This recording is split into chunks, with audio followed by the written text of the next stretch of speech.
Marine Corps Base Hawaii currently trains over 145,000 military and non-military personnel on its ranges and training areas every year.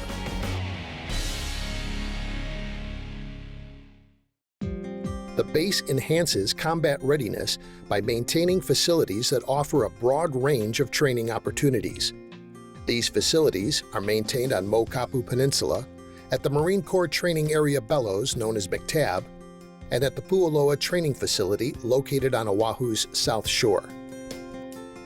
It is unique that such a major training facility can coexist in close proximity and shared space with important cultural and natural resources. These include archaeological sites, sensitive habitats, historic buildings, endangered species, and more. This is important to your training because these assets are protected by various laws in addition to the Marine Corps' own environmental policy. Through ignorance or by accident, if one person disturbs a cultural site or harms a natural resource, the training area will be shut down while an investigation takes place. The ripple effect may result in hundreds or perhaps thousands of personnel having their training schedules disrupted. This is not something to be taken lightly. The Marine Corps has been entrusted with the stewardship of this land, and we have made a commitment to care for, conserve, and sustain the RTAs.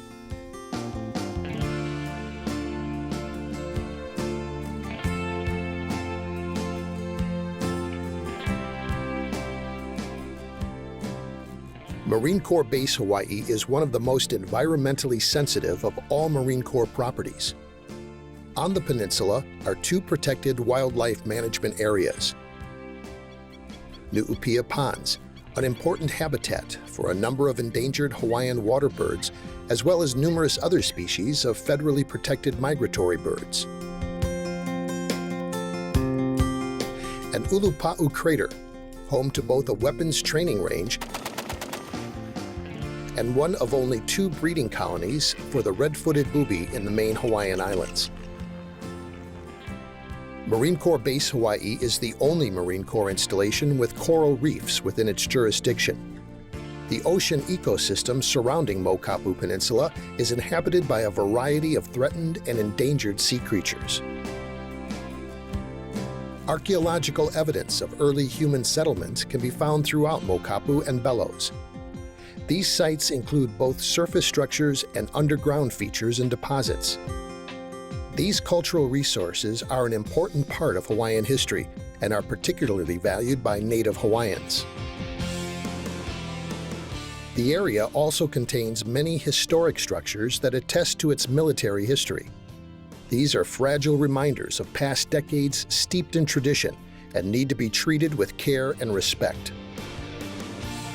There is no way to separate the military activity of Marine Corps Base Hawaii from the cultural and natural resources that exist in the same space. To use this facility for training requires the Marines to protect, conserve, and sustain the environment.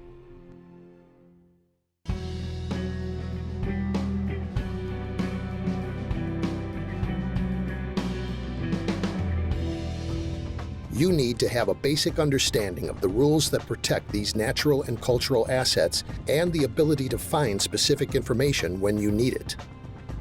Marine Corps Base Hawaii has published the standard operating procedures covering every detail of the RTAs. The current SOP has a full chapter outlining the environmental requirements of all the training programs and areas. In addition, the SOP has numerous statements throughout the document detailing cultural and natural resource issues in specific training areas. As you prepare your training mission, refer to the SOP for information regarding the training site you intend to use. Don't assume anything. All users of the RTAs are responsible for knowing and adhering to the requirements in the SOP. You can obtain a hard copy of the SOP, and you can get an electronic version that can be downloaded to a smartphone or a tablet.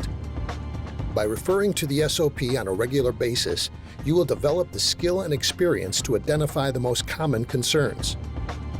This video is not intended to be a substitute for the SOP, but there are some issues that need to be emphasized.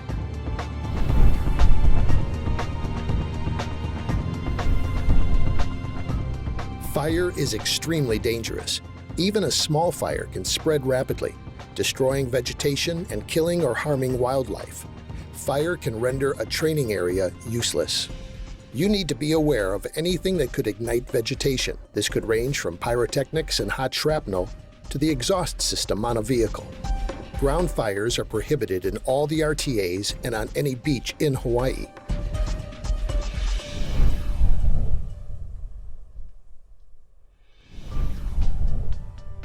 Seeds, insects, and even small animals can easily be transported between RTAs in wheel wells, on equipment, and even on clothing. Certain seeds might grow into highly flammable or poisonous plants, both of which would impact training indefinitely. Small insects like fire ants can establish a foothold in a new area quickly and aggressively, creating a new hazard to personnel sitting or crawling on the ground. You can avoid transporting these unwelcome stowaways by inspecting your vehicles, equipment, and clothing prior to departing any RTA and removing any vegetation, seeds, or insects.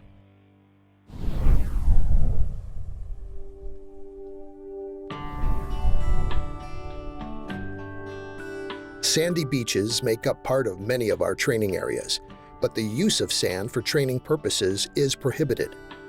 Remember also, you cannot remove sand from any beach in Hawaii. If you have a beach landing scheduled, you need to avoid damaging any coral heads or adding pollution into the ocean.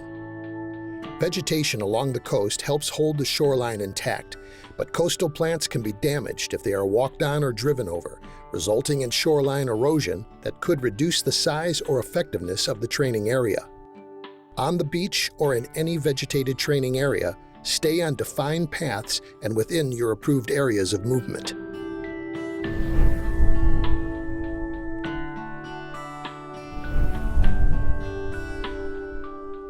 During your training, you may need to cut through or remove vegetation. Think before you cut. Is this something that is permitted? Coordinate your activities with operations and training and check the SOP. Our training areas are teeming with wildlife. Many different species of birds, mammals, and sea life can be found throughout Marine Corps Base Hawaii and the surrounding waters. Turtles and monk seals often come ashore and might be found resting on any of our beaches. You need to be sure none of these animals are present in your landing zones. If they are, then operations and training must be contacted prior to resuming training. Disturbing protected species is a violation of the law and can result in severe legal consequences for you and the installation. Make it a rule to avoid harming, injuring, or even harassing any type of wildlife.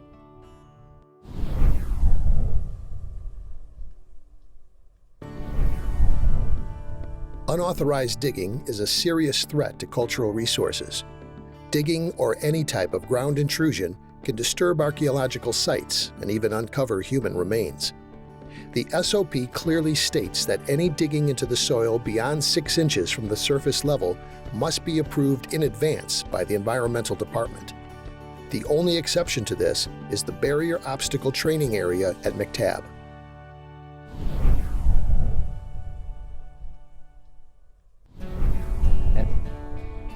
If you're not a trained archaeologist, it can be difficult to identify an ancient or historic site or structure.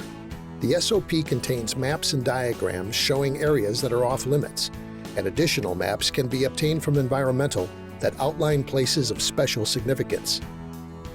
Hawaiian archaeological sites and historic buildings are protected by various laws and regulations.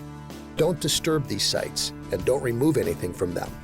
If you find something not mentioned or noted in the SOP or on any map, report it to Environmental as soon as possible. These are just a few of the issues in the SOP you need to be aware of as you plan your training missions. And remember, if you run into anything not specifically cited in the SOP, it does not mean it can be overlooked. Use common sense. Develop a respect for the land, the wildlife, and the culture.